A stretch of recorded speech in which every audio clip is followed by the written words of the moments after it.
may notice that within various cultures, various people, individuals, they communicate quite differently from one another. They vary from one another. And some are very secretive. They're always taught what goes on in this house stays in this house. You know, you don't talk about this, you don't talk about that, you don't tell this, you don't tell that. So you grow up being very private, very guarded. You know, you just don't really express things that could be very, very important to express. Okay? You don't, but you don't because of the things that have been inbred or whatever taught to you when you were growing up. On the other hand, there are other cultures, and they talk a lot. They tell, you know, everything that happens, they discuss it. They discuss things. They discuss your business, their business, and everything. And they're not doing it in a gossipy manner. They're just communicating. They're expressing what's going on. They're expressing what is going on, what has happened, why it happened, blah, blah, blah, whatever. So, like if you were, say, for instance, a teacher, and you're a teacher and or a social worker,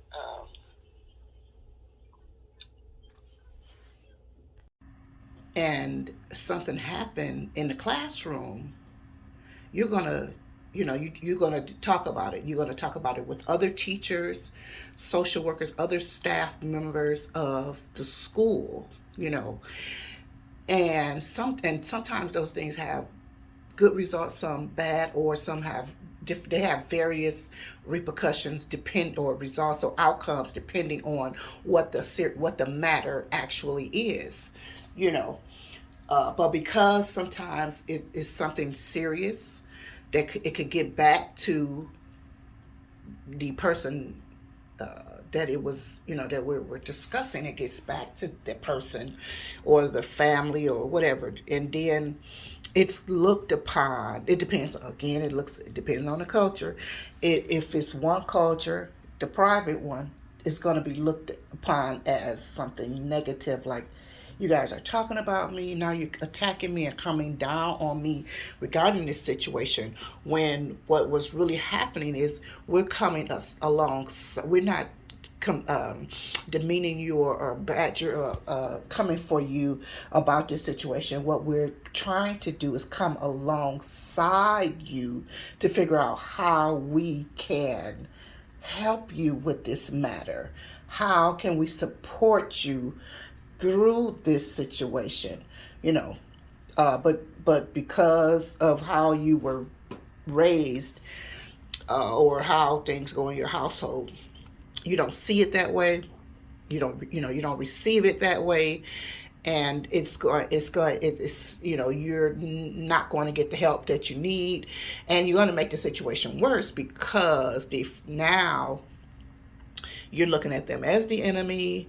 You're going to again be very guarded in how you know talk to the person or how you communicate with the person. I mean, it's just going to be so much. Well, so bottom line is, what I'm saying is, we need to talk about things, and we have to be careful. The way we were taught growing up, are they still, or are they beneficial? Were they beneficial then? Are they beneficial now to our growth, to our health, to our life, to our family, to our community, etc., etc., etc.?